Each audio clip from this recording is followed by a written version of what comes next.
Yeah, what up, y'all? We have another SCP reaction. This is growing on me a bit. I have seen like the animated videos ones. You know, the immortal crocodile, the shy guy. I didn't go that much deep into it. I wanted to react. Not to it. This is not what I'm reacting to right now. I'll react like a full deep dive of it later on. You know what I'm saying? So this one is called. SCP-1625 Tradition. Okay. Let's jump into it, I guess, because I don't know what to say.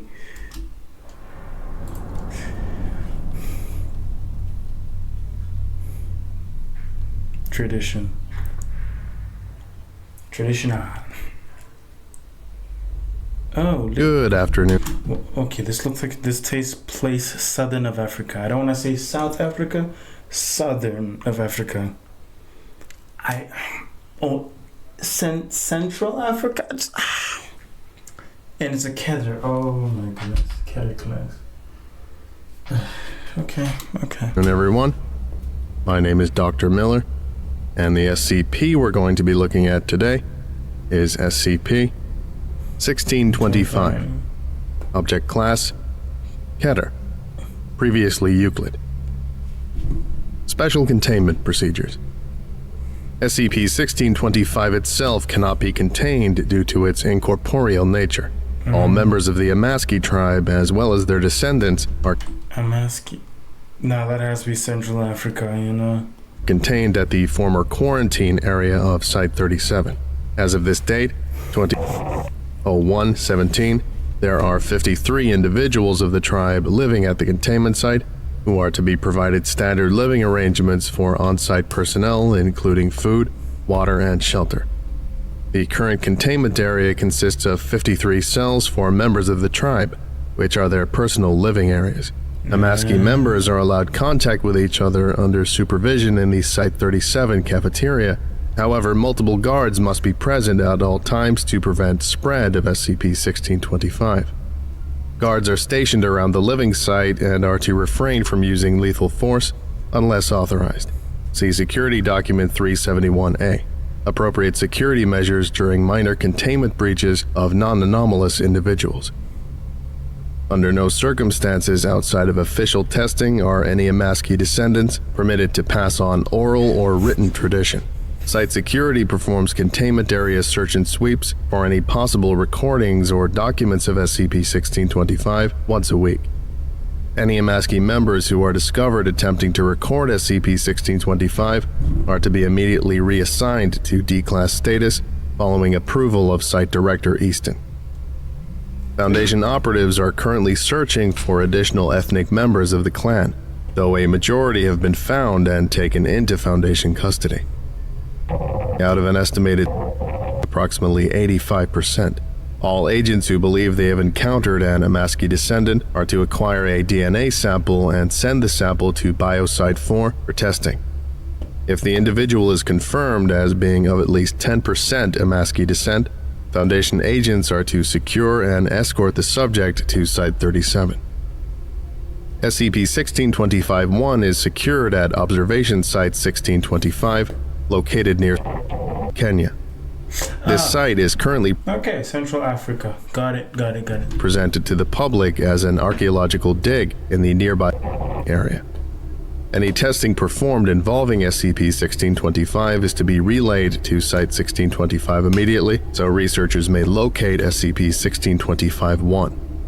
If an SCP-1625-1 instance develops on-site, all personnel are instructed to remove samples with caution and send them to Biosite-4.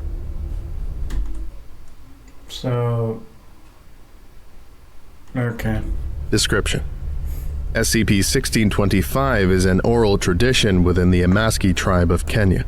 Said tradition consists of a mythic story explaining the history of the tribe's ethnarch, known as, translating roughly to originator, and the creation of the Amaski people. Okay. The anomalous features of SCP-1625 are only apparent when an individual attempts to recount it. All individuals who attempt to pass on SCP-1625 will provide a different ending for the story. For documentation, refer to Testing Log 1625-1. There have been no documented repeat endings, i.e. those which appear more than once from different individuals. SCP-1625 follows a consistent structure for all retellings, beginning with being held in slavery in the North, followed by his escape, his founding of the Amaski tribe, and the liberation of the Amaski people from slavery. The standard story ends after this point, with each speaker providing their own ending. Okay. The secondary trait of SCP-1625 is its genetic transfer. SCP-1625 is inherently known by any individual who is at least 10% descended from an Amaski member, even if they have received no previous knowledge of SCP-1625. Attempts at using amnestics have met with failure, as afflicted subjects will remember the legend after several days. For this reason, all genetic Amaski members are to be secured at Site-37. SCP-1625-1 is a corpse, identified as that of an African male, and understood to be that of the patriarch of the Amaski tribe. A new instance of SCP-1625-1 will be created or appear after any attempt to pass on the legend. The body will continually appear at Site-1625, though the specific location varies. The condition of the body, as well as any objects surrounding it or inscriptions in the area, varies, and will change each time SCP-1625 is passed on. The location will often change with SCP-1625-1, with the body being located in several cases in either a large mausoleum, a common grave, or buried several feet underground in a nondescript location. While anomalous, SCP-1625-1 is to be considered a standard corpse and handled as such. The previous sentence was stricken from the document. Following the events of Incident 1625-1, personnel are to treat SCP-1625-1 instances with extreme caution until the specimen can be safely secured. It is unknown as of writing how SCP-1625-1 is continually transferred to Site-1625, though research at Site-37 is ongoing. Testing Log 1620.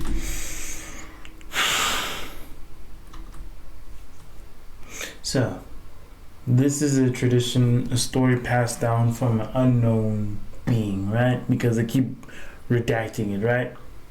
And this story starts with slavery from the North, I guess Egypt or the Europeans, right? Cool.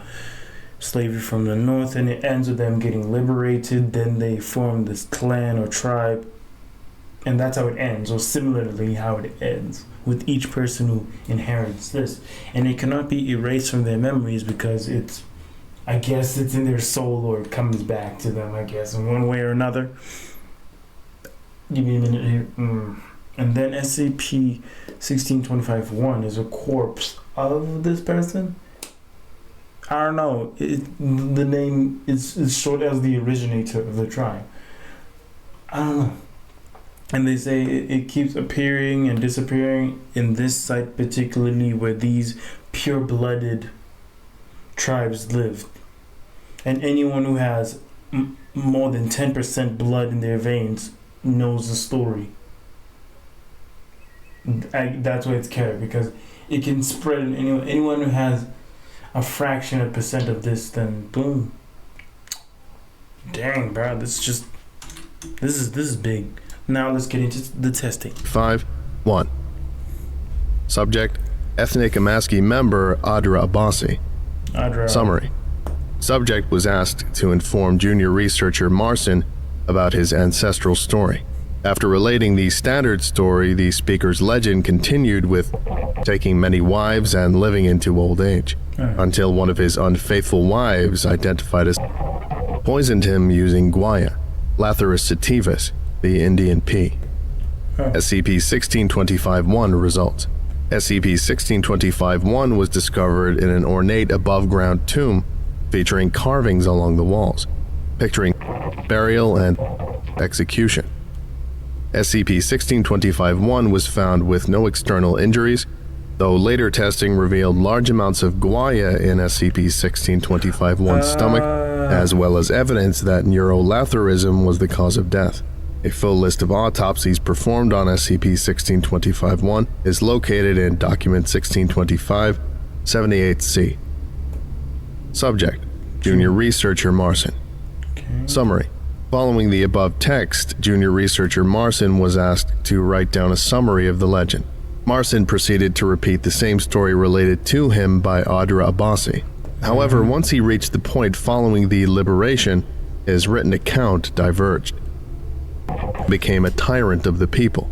According to the written account, and Junior Researcher Marson upon questioning, and committed atrocities against his people. The legend goes into graphic detail, denouncing and his actions, as well as describing his arrest, trial, and death. Junior Researcher Marson claimed that the account was the same as the one he learned of 3 hours prior. No. SCP-1625-1 results. SCP-1625-1 was found in a common grave, and the body showed signs of extreme mutilation. Among the injuries sustained were several broken bones, a crudely amputated leg, third-degree burns, and no markings were present nearby, nor were there any artifacts. Incident 16... I'm pretty sure the story that Abandi told you that it ends with him getting poisoned to death.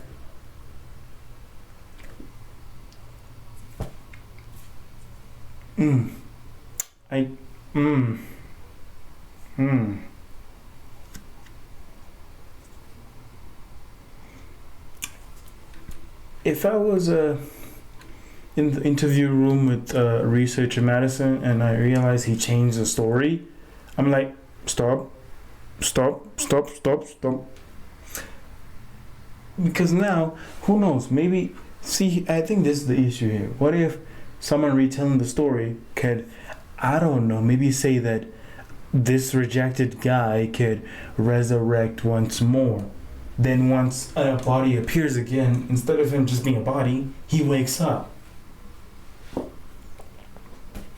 Now I see why this is a bit terrifying. Oh man. 25-1. On 1993-11-5, during routine tests involving SCP-1625, an ethnic Amaski member, Joseph West, created what is now Document 1625-A3, a transcript of SCP-1625. The ending in said document stated that there was a plague which afflicted the Amaski tribe that eventually killed over people before being stopped via quarantine. Following standard procedure, the research team at Site-1625 searched for and located SCP-1625-1 in a previously undiscovered tomb. The tomb was sealed off and placed underground, and was seemingly carved out of the surrounding rock. Inscriptions along the walls described a disease with symptoms similar to those of the bubonic plague, though several qualities were similar to. The inscriptions also gave multiple warnings addressing the body of SCP-1625-1 itself was found several dozen feet underground with other corpses and returned to the surface for testing. 7 other corpses were also moved above ground for additional testing. After 4 days, the head researcher of Site-1625, Dr. Betros, requested additional medical supplies due to staff illness. Supplies were sent from nearby Site-91, escorted by MTF Beta-9, also known as Dead Reckoning, equipped and trained to handle dead or undead entities. Dang. Upon arrival, Beta-9 discovered the members of the research staff were infected with the disease detailed in Document 1625-A3, and Site-1625 was deemed a quarantine area. Members of MTF Beta-9 carried out Procedure 37 Romeo, and new staff members were brought in to replace the previous researchers. On 1993-11-15, the current procedures were approved for Site-1625 and for the Amaski tribe.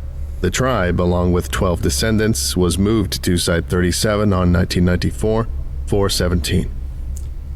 Incident 1625. Oh my goodness, they lost a lot of people. They were 53, now it's 12. Oh, that's bad, that's bad. Okay, the stories can affect them as well. That's bad. 2. On 2006, 9/28, researcher Garrett compared genetic testing from an instance of SCP-1625-1 to a sample acquired in 1953. Garrett found the samples to be from 2 different individuals, and further testing has shown that each instance of SCP-1625-1 possesses a separate genetic code. In cases, samples from SCP-1625-1 have been matched with missing persons from various parts of the world. It is unknown how these individuals were transported to Site-1625, how they developed the appearance of SCP-1625-1, a majority of the missing persons were not of African descent, or how they sustained the injuries documented in SCP-1625-1. Further funding and analysis has been approved by O5 as of 2007-79. Addendum 1625-1. On 2009-8/15, SCP-1625 was officially reclassified as Keter due to its rate of spread, danger to other individuals, and inability to be contained. Yeah. For further information, refer to Dr. Anderson at Site 37 and Document 1625, K4, Reclassification Measures. This concludes today's lecture.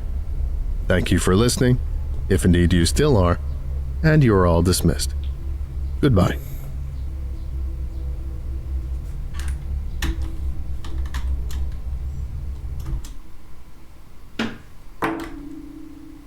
Yeah, no. Just no. This is, yeah, I can see why it's Keter. Okay, let's literally summarize this. So this legend, the origin of this tribe, right? This guy, right? So I don't even know if he was real. Doesn't even matter at this point because a corpse that looks like him keeps appearing every time you tell this story. And based on the stories, you get affected by it. It starts as slavery, then it goes on to him freeing himself, and coming in. Some say he had multiple wives and the wives poisoned him. Some say he came back and became a tyrant. Some say he came back and this happened and that happened. It changes. And even though most of them might have endings, but when you change the middle, the ending also changes. So every time you retell the story, a person somewhere in the world disappears and turns into his body. Either you're Asian or white, doesn't matter. You just turn black immediately and become this part of this tribe, and you're somewhere buried. Great, just great. This is definitely Keter. It's uncontainable because it affects everyone. Great, and like. That's been SCP-1625. Tradition. Great. And it's amazing about Africa. But in this world, no one's safe. Really? No one's safe. So, hey, it's better than last week's one. Or not last week, sorry. The last SCP we did. The last one we did was pretty chill. It was about the store thing. Then the last one I was like, okay. Yeah, okay. It's been Triple King with another video. Hope you like and subscribe. Peace.